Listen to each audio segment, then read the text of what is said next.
Welcome back with the summer blockbuster movie Oppenheimer, and today being the anniversary of the bombing of Nagasaki, we are now taking a look at the accuracy of the movie itself in portraying the creation and the legacy of the atomic bomb that changed the world history even from right here in New Mexico.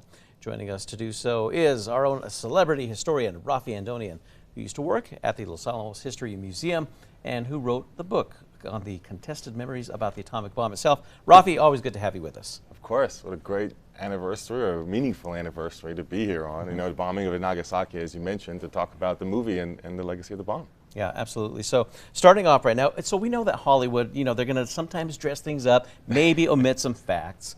For the movie itself, how accurate would you say it is?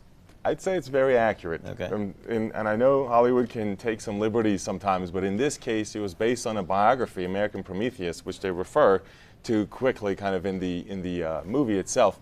But I'd give it a 9 out of 10 for its accuracy. Wow. There's some details we can kind of quibble over, but the overall thrust of the story, I'd say, is pretty accurate. And I'll give you a couple of key examples. One is the relationship between Oppenheimer and Groves. Of course, Groves being the general who's in command of the project from the military side, and Oppenheimer the chief scientist.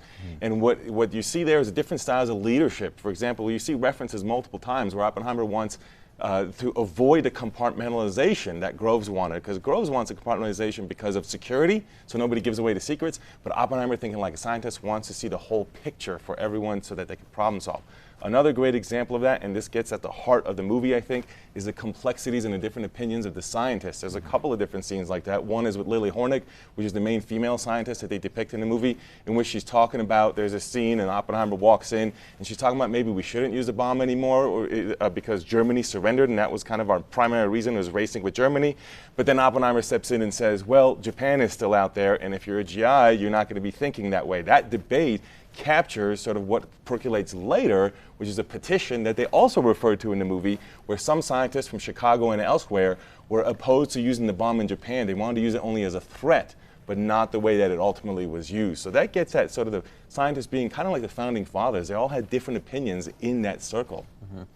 With it focusing on J. Robert Oppenheimer himself, obviously, he's quite the character, if you will. I mean, regarded as the top physicist in the country at that time, and for his, obviously contributions to the change of history in the world.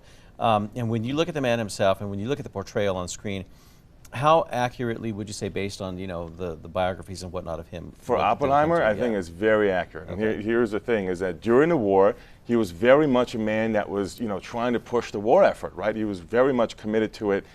Despite his communist ties earlier, which is part of the theme of the story.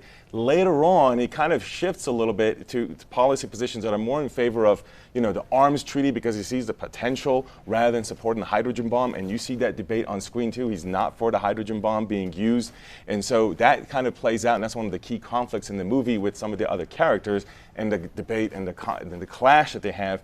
And I'd also point out, they capture his personality pretty well. He's a complicated person. Like, he was simultaneously arrogant, but also very sociable. He loved his martinis. I brought the martini shaker in with his special martini recipe on there. Has the lime juice and the honey, which is what makes it special for his recipe. So they capture him pretty well, I think, as a person, what he felt in his hand. Yep, the coasters with Oppenheimer on there. That's right. His signature look right there.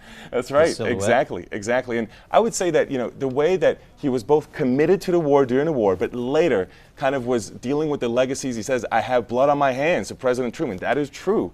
And so, that's part of what I get into with my book, is kind of the legacies of the atomic bomb. And it's not just about war and destruction. It is also about nuclear medicine, for example, which has saved many lives. And of course, nuclear energy, which is both clean in terms of, not having carbon, but also has an issue with the waste. So the legacies of the bomb, I think, are very complex. The movie gets at that, and Oppenheimer himself understood that. And I think the movie captures that. So again, some details I might quibble with, but the overall arc of the story, for reducing it down to 3 hours, years of stuff, I think is very valuable to understand from. 9 out of 10. Absolutely, and it really is an incredible story. And just knowing that New Mexico's ties to it, of course, with the Well, hidden that's city, how he Los came here in Alamos. part. Yeah. He liked New Mexico. He had a ranch in Pecos, or his family did, and he had been out here. He thought it was beautiful, but also he knew about the location being difficult to access and rural. The plateau, it's on a mesa, so the plateau makes it hard to get to and easy to control access, which you want to do when you're doing a secret project. And this is one thing the movie gets a little wrong, is they say there's really nothing up there. They refer to the ranch school, but there's actually some homesteaders, Hispanic homesteaders up there, and a ranch school, and part of the reason they go there is because of that, because they see about 50 buildings. They say that'll be enough for the scientists. We have infrastructure. We can hit the ground running. They turned out to be wrong. They had to build an entire city. But that is part of the reason that they're here, the combination of infrastructure, rural, difficult to access, and the beauty of New Mexico. There you go. And by the way, that is 4 ounces of good gin. Just so Yeah, make sure it's high quality. Yeah. Raffi, thank you so much for joining us and all that great information. We appreciate it. Visit the Los Alamos sites. Always, yeah. Now, for a full recap of the entire interview, we'll have it later on this morning at alwaysonkrqe.com.